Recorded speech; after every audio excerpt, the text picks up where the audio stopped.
Yeah. Wait, do it again. Do it again? Yeah. Oh, take two. Okay. Sorry. Now again. Take two.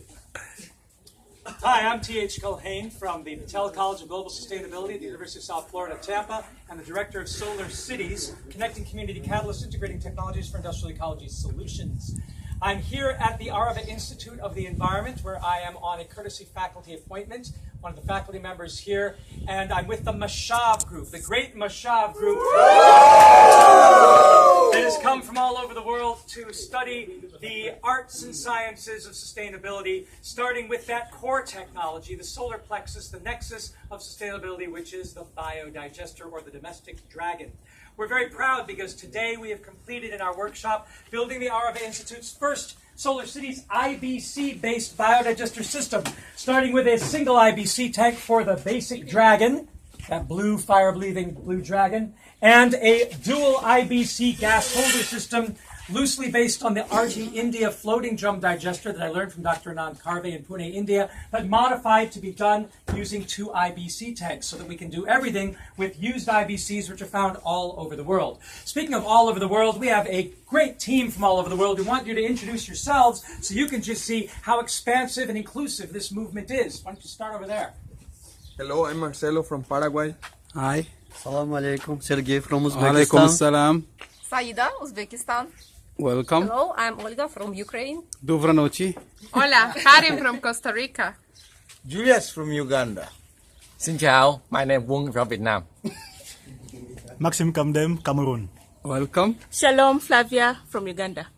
Hey, Herman from Colombia. Herman. Kende from Ethiopia. Welcome. Danley from Liberia.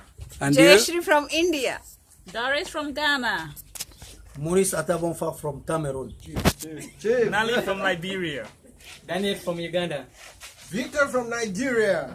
Sine from Sierra Leone. Wait. Yeah? Say it again. Sine from Sierra Leone. Etoha from Rwanda. Sanibonani, Zandile from Swaziland. Sophia from Tanzania. And Tuki from Palau. Asif from Sierra Leone. Ben from Vietnam. Iran from Israel. Iran from Iran. And Amr from Jordan. So we are really excited because this is a way that we do the trainer of trainers model to spread what we're learning here at Kibbutz Keturah at the Arava Institute all over the world, which is the MASHAV program's intent. And it comes true every year here at the Arava. Hope you'll join us sometime. I want to give you a little description of what we've done here.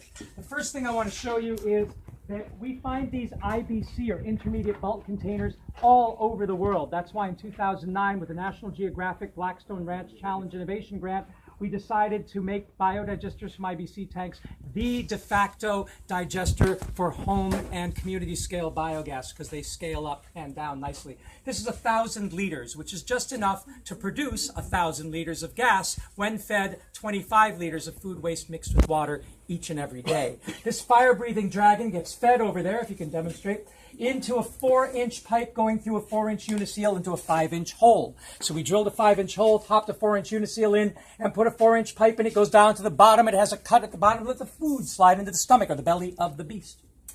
Right here is where the gas comes out. This 50 millimeter or 2-inch pipe goes in through a uniseal. There's holes just underneath the uniseal for the gas, which accumulates at the top to bubble up and out. This pipe, it bubbles up, and then there's a reducer above the water line to a 1/2 inch with a valve, and then with a plastic pipe that goes into a...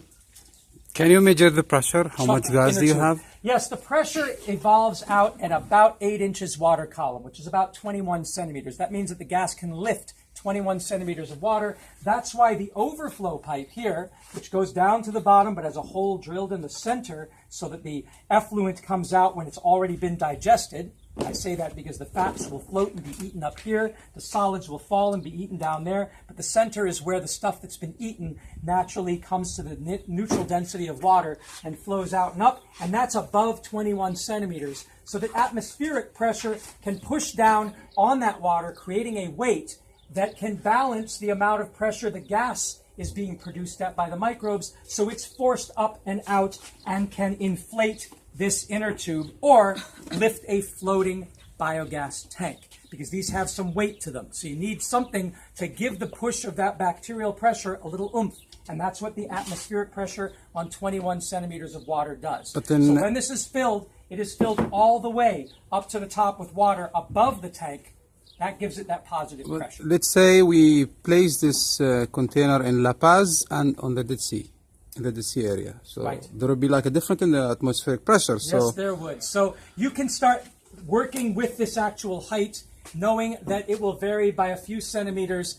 Unless you're on the moon or Mars, it's not going to vary that much. So maybe you go a couple of centimeters up or a couple of centimeters down. The idea is to make sure that the water pressure is pushing the gas rather than the gas pushing the water out. If you were to close this valve and feed it, the gas would begin to expand in here. It would have nowhere to go because it's now trapped. It would push down on the water, and you'd see biofertilizer spilling out at the same rate as the gas was being produced. And in fact, that's how we measure the gas sometimes. We close the valve and we just watch. And if in a day we get a bucket of water or slurry, we know we have a bucket of gas in here. The thing is, if you feed it a bucket of food, it can keep filling buckets until this entire tank drains of slurry and is filled with gas. And then you'd say, great, I have a full tank of gas. How do I get the gas out?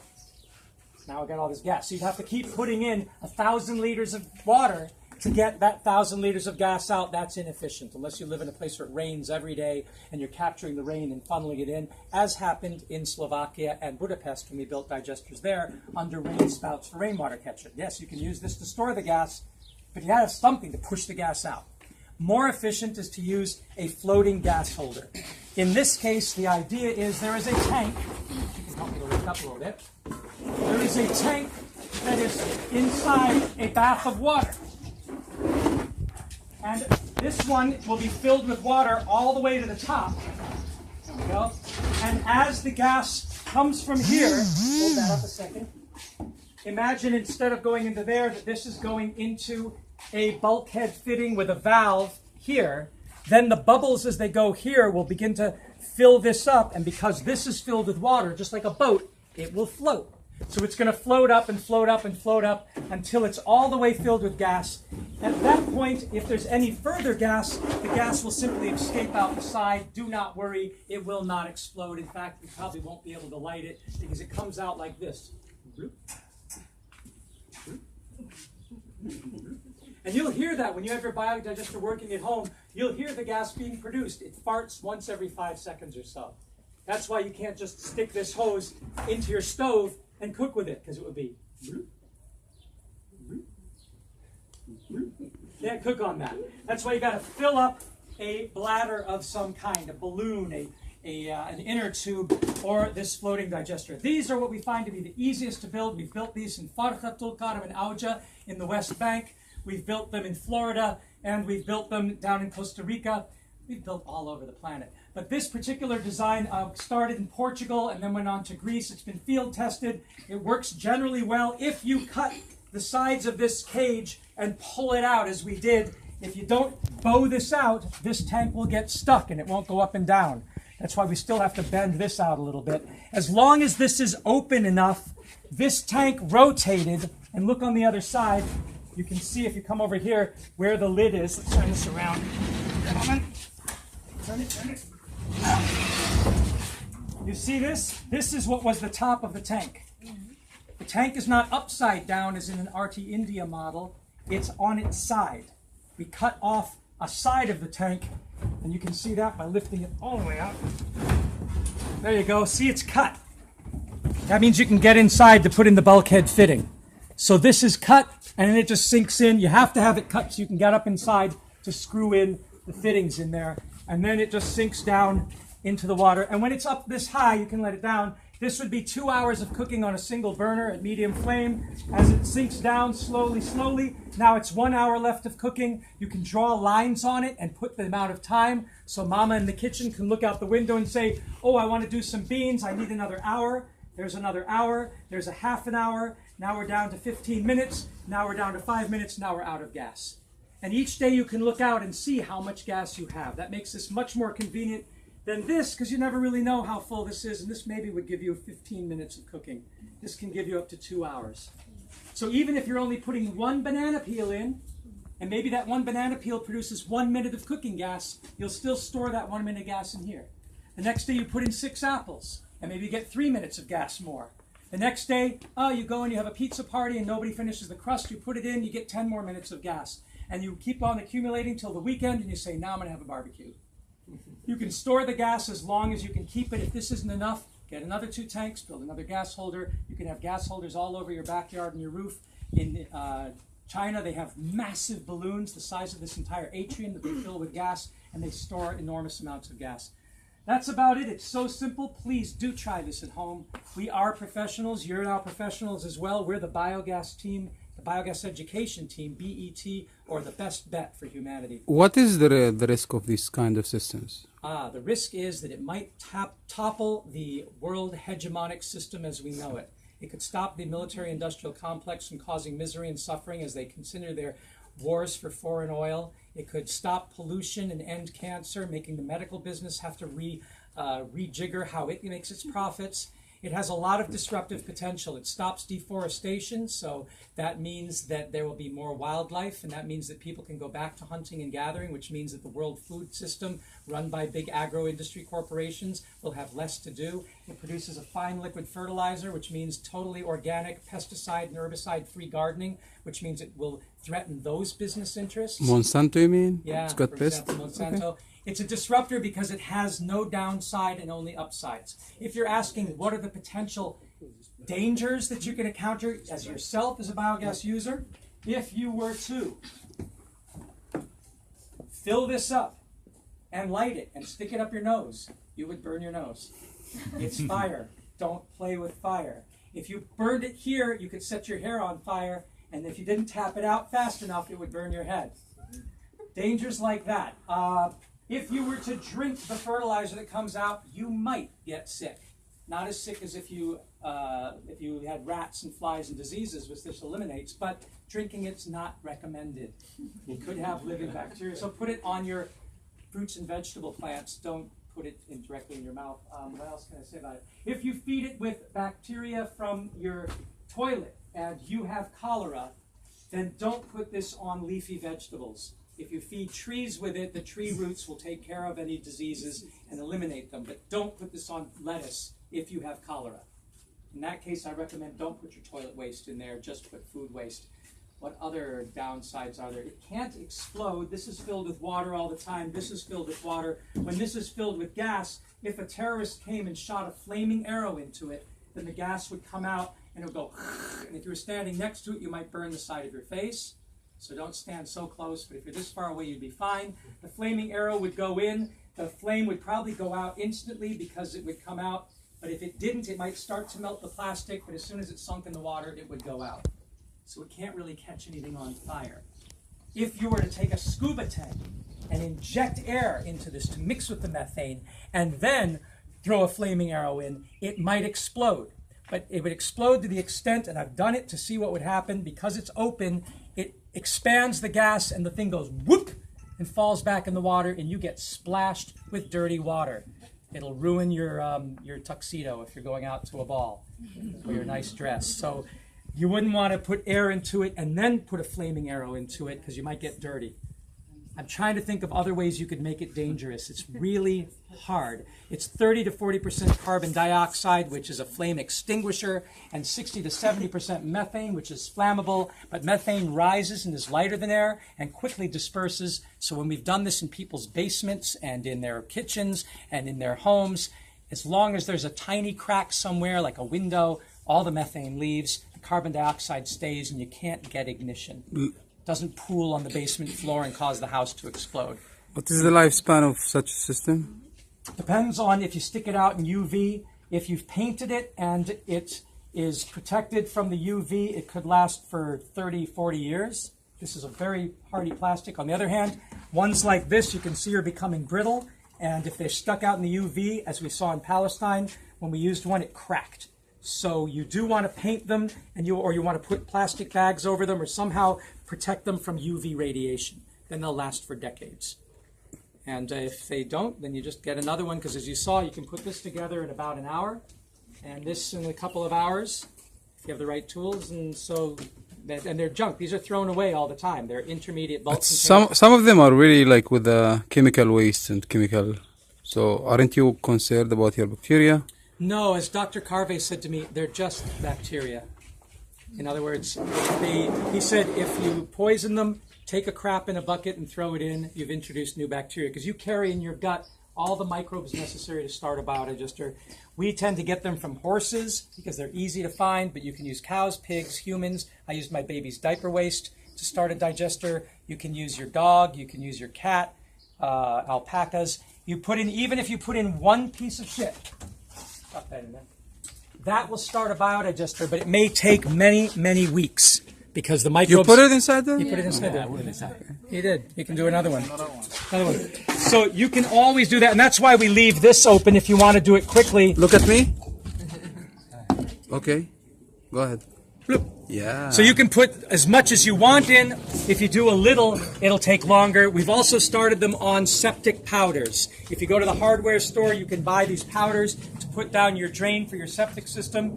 Ridex in the United States, Septipack. They're just micro powders that improve your septic system. Throw them in. It's the same bacteria. After 5 or 6 weeks, the digester will work. You have to be careful not to overfeed them. If you overfeed them, they get indigestion. Their stomachs get all upset and they get acid. They burp. And then they only produce carbon dioxide and that won't burn. If that happens, throw baking soda, sodium bicarbonate, or throw sodium carbonate, washing powder, or sodium hydroxide or potassium hydroxide, which is lye, to get the alkalinity to rise to stop the acid. And then if it still doesn't produce, throw in some more macros. If you have a friend who has a biodigester, you can take a bucket of the slurry and put it in the next person's digester, like making yogurt. You just share slurry with neighbors and start digesters fairly quickly. And that's what we want to do now, is we want to take some slurry from the home biogas systems over there and bring them to Abby Littman's house, to the home biogas system there, inoculate it with manure and slurry so her system can get going. And that'll work fast. Yair is back for time for the end of the video. Let's give him a big hand because this is his system and he provided all the material. Thank you. Thank you, everybody. Yair, why don't you tell our video audience and our MASHAV audience what you intend to do with this? First of all, it's going to be for the whole neighborhood. So everyone in the neighborhood, I hope, is going to take part in making biogas. And eventually, we're going to cook with it. I hope to to convert my car into a biogas car. And in the future, make a big biogas station. So people can come and actually take biogas home and use biogas. You'll make hummus out Also. of it? Okay. Hummus is good for biogas, I heard. Especially the oils. Yes. So yes, and you can run cars on biogas. It's just that he's going to need to store an awful lot of this and then compress it. And the compression of biogas means removing the carbon dioxide, removing the hydrogen sulfide. That's not hard. The hydrogen sulfide comes out using a canister of steel wool or iron filings from a shop or anything that rusts. Or air stripping, maybe. Yes, you can do air stripping as well. There's also chemical stripping from the carbon dioxide using calcium hydroxide. You can also bubble it through chilled water columns, but it gets to be expensive and costly, and most of us don't bother. For running a car, you would have to. For running an electric generator, you don't have to, but you would get an electric generator of 2 kW, would run on the full tank of gas from here for about an hour. So that's enough to charge batteries to use for your lights all night long. But if you're going to run a car, that's if this was full, it would run a car for about 2 miles. And then you'd have to fill up again. So there's that consideration. But this is only the beginning for all of us, right? This is the first of many baby steps. We know it can be done on an industrial scale to run buses, trucks, cars, trains, that it can be used to run megawatt electric generators and produce cogeneration of heat. It's done all over Germany and Sweden. They've even got an island that runs on nothing but biogas in Sweden. So it's not like the technology is not mature. It's been around for thousands of years. What isn't mature is we as citizens taking on this project into our own hands and saying, yes, we can. Yes, we can build this and teach our children to do this. Yes, we can solve global problems at the local level because we will eliminate all waste and turn all of it into fuel and fertilizer. God bless you, and I hope you will join us in this movement.